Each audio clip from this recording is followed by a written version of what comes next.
Hey, Shalom, Shalom, on this of source, but giving no praise to Yahweh, Hashem, Yahshua, Hashem, Kakodash, double honor to the apostles, GMS, and honor to you brothers doing the work of the most on truth and in sincerity. This one is inspired, just meditating on something and considering, there's been times when, we've been out the camp and then, someone called the cops and the cops came and they were like, you guys are Muslim. And we told them, nah, we ain't Muslim, we're the Hebrew Israelites, we're teaching the Bible. And then all of a sudden that heat came off of them, right? Because it was like, nah, they're not Muslim, they're not a problem, right? Even when we're out in the woods, someone actually even called the cops on us in the woods, which, that's real hate, right? Because they ain't no markers in the woods. So they would have had to open up Google Maps, give out the latitude and longitude, say we're right here, right? And then the cops came all the way into the woods, mind you, it's muddy as hell. And they came out to us, asked us what we would teach them, told them the Bible, and then that heat was off. And then I was thinking today, there's gonna come a time when that's gonna be flipped, right? And they're gonna be asked, "Are you Hebrew Israelites?" Right? And then we're gonna say yes, and then that heat is gonna be on, right? So it's gonna be flipped, right? Because right now, from a quote unquote religious perspective, it's them, Muslims that get the heat from a religious perspective, but soon it's gonna be us, right? And that's just one of those things we expect to be coming soon. This is Matthew 10:16. It says, Behold, I send you forth as sheep in the midst of wolves. Be ye there for wise as serpents and harmless as doves, right? So hey, we ain't here to start a fight with anyone. We're just here to teach, right? That's what we've been commanded to do, and that's what through spirit and power of Yahweh Shem Yahushai, we do, right? This is Zephaniah 3:8.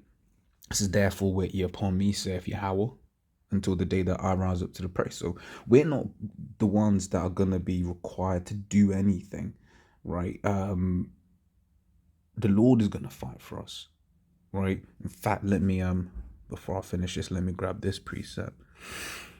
This is Daniel 12:1. It says, and at that time shall Michael stand up. Michael, from the Hebrew, Lashwan Kadash, Michael, who is like the Most High, right? It says, in at that time shall Michael, right, the angel, stand up. The great prince standeth for the children of thy people. So, hey, we've got Michael standing for us, okay? It says, so we needn't fight. Scripture says, Jacob, thou worm. We're a worm. Like, Esau's the one that's been given the power of the sword. And if it was a carnal fight, we'd lose. Right. So for us, we're lucky that it's a spiritual fight and that we've got, Yahweh. I mean, Yahweh, he surnamed us. Right. Right. He surnamed us Yasha Allah, Yah, meaning he, Shah, prince, Allah, power. Right. He is a prince of the power. He's a prince of God. Right. So we've been surnamed by Yahweh. So even on that alone, we needn't worry. Right, it says, and there shall be a time of trouble, such as never was since there was a nation, even to that same time. So you think about the flood of Noah, you think about the destruction of Sodom and Gomorrah, you think about, the different captivities Israel have been in. You think about the bombs dropping on Hiroshima and Nagasaki. You think about the destruction of Kosovo. You think about all these different things that have happened throughout the world. Oh, you think about the tsunami of '04, right? That flattened a whole stretch of land, right? So you think about all of those different things. What is to come is going to be nothing like that. It's going to surpass that, which is what it says in Jeremiah 16:14, right? That no longer shall it be said, Yahweh liveth that brought up the children of Israel out of the land of Egypt, but Yahweh liveth that brought up the children of Israel out of the land of the north here representing America, or rather referring to America, okay? So it says, and then it goes on to say, and at that time that people shall be delivered, everyone that shall be found written in the book, right? So despite there being a time of trouble, scripture says, despite the time of trouble, the elect will be delivered, right? So if we be of that number, we need not worry, okay? So, we've got, people and entities in high positions fighting for us, right? So that's why it says here, therefore wait, Zephaniah 3:8, therefore wait ye upon me, saith Yahweh, until the day that I rise up to the praise. So we shouldn't be, being carnal with this, man. We're not carnal, right? We're a spiritual group, man, right? It says, for my determination, the Hebrew word there basically means judgment. For my judgment is to gather the nations, that I may assemble the kingdoms, right? To pour upon them mine indignation, my righteous anger, even all my fierce anger. For all the earth shall be devoured with the fire of my jealousy. So, right, so all we've got to do is go out there and teach, right? But there's going to come a time when he is going to flip it, put out a smear campaign to make it seem like we're something that we're not, right? That we've been commanded to be out there as sheep in the midst of wolves, right? It says, therefore be therefore wise as serpents, which, these scriptures give us wisdom, right? And our teachers, starting off the apostles on down, they help instill that wisdom into us, right? Break things down for us, how we should maneuver in this world, etc., etc. It says, be therefore wise as serpents and harmless as doves, right? That's what we've been commanded to do. So, but beware of men, for they will deliver you up to the councils, and they will scourge you in their synagogues. And ye shall be brought before governors and kings for my sakes, for a testimony against them and the Gentiles, right? So these things are going to happen. Now, who it's going to happen to, how much of us it's going to happen to, we will find out, right? But we are expecting there to be, for an event, and then they're going to try to blame the Israelites, just like back in the time of Nero, right? When he burnt down Rome and then blamed on the quote Christians, right? The word Christian means anointed from Mashiach, right? Mashiach. So we'll say Yahweh Shai Mashiach, Yahweh Shai being the real name of whom the world ignorantly calls Jesus. Right? That's how you'd say his name in the Hebrew, Yahweh Shai. Well, we'll say Yahweh Shai Mashiach meaning anointed, right? I.e. Christ is the translation, right? So Yahweh Shai Mashiach, right? So the Christians would be Mashiach, Yam, makes a word a plural, right? So it's, as all brothers I'm sure have done when they first came in, they'll be like, a ox, right? As in plural for of the the word brother, which is ak, right? But no, it's ak, yam, right? So I continue. It says, but beware of men, for they will deliver you up to the councils, and they will scourge you in their synagogues, and ye shall be brought before governors and kings for my sake, for a testimony against them and the Gentiles. So when these things are actually happening to us, right, we're being spotlighted. They're trying to throw us under the bus, as the saying goes. Right, really, it's for a testimony against them, right? So they think they be thinking that they're doing it to us, but really it's so that whoever it is that is brought to them can condemn them. Okay. But when they deliver you up, take no thought how or what ye shall speak, for it shall be given you in that same hour what ye shall speak, right? For it is not you that speaketh, but the Spirit of your Father which speaketh in you. So we need to prepare anything, right? Because ultimately, the Lord is the one that's going to be speaking through us, right? That's why, whenever we do our vids, we send up a prayer, Lord, can I make an edifying video, guard my mouth, etc., etc., etc., right? This is, I'm trying to think how it's worded. Let me see if it's here.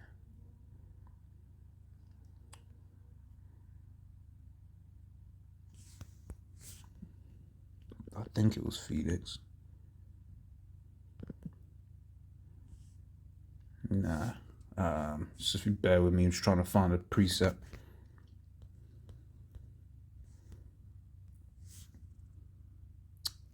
Persuade, I think, actually.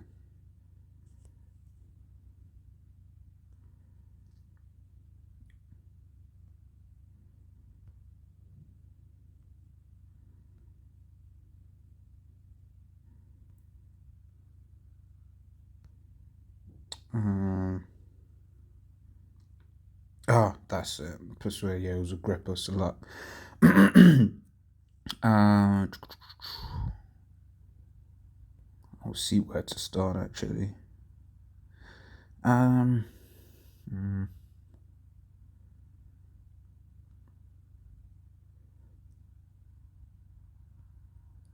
start from 24. I think I actually got to read quite a bit into it, so I just want to kind of hit the point. So I'll just start from Acts 26, 24. You can read the whole chapter if you will. It says, and as he thus spake for himself, Festus said with a loud voice, Paul, thou art beside thyself. Much learning doth make thee mad. It says, but he said, I am not mad, most noble Festus, but speak forth the words of truth and soberness. For the king knoweth of these things, before whom I also speak freely. For I am persuaded that none of these things are hidden from him, for this thing was not done in a corner. King Agrippa, believest thou the prophets? I know that thou believest. Then Agrippa said unto Paul, almost thou persuadest me to be a Christian. Right? Now, reason I'm bringing this out is, it's a link to what we just read there in Matthew, the 10th chapter, where basically the scripture was basically saying, don't care about what you're going to speak, because the Lord is going to speak through us. And the Lord was speaking through Paul when he was speaking to King Agrippa, right? And King Agrippa, he was so moved by what Paul said that King Agrippa was like, yo, hey, you almost convinced me, right? So this here is an example of the Lord, putting his words in our mouth, such that scriptures say, it maketh even his enemies to be at peace with him. Roughly paraphrasing, it's he that pleaseth the Lord. Lord made something like that. Basically, please the Lord's gonna make it even your enemies, be quote unquote cool with you, right? So this is an example of not having to worry about what it is that we have to say, right? So we read that. This is Matthew 5 and 10. Blessed are they which are persecuted for righteousness' sake, for theirs is the kingdom of heaven, right? So this time of persecution is coming, right? We know it's coming, but it's, you have certain people that are persecuted, but it's because they're being wicked, right? So the scriptures, makes note of persecute for righteousness' sake, right?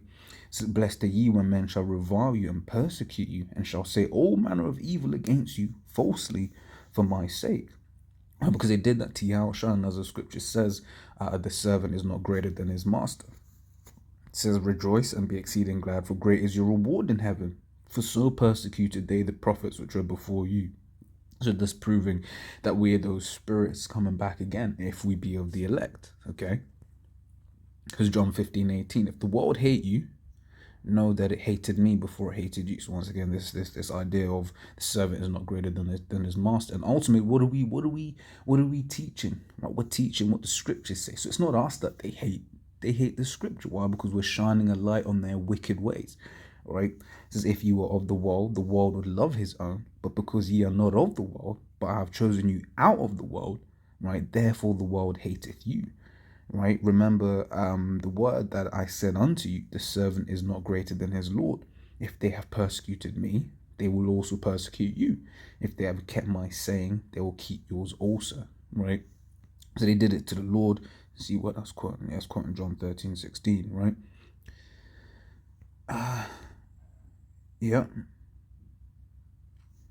And I believe I got, no, that was the last one. That was the last one that I had. But hey, so right now, man, they come up, they're like, oh, you guys, are Muslim. But now they go come a time when they gonna be saying, are you guys Hebrew Israelites, right?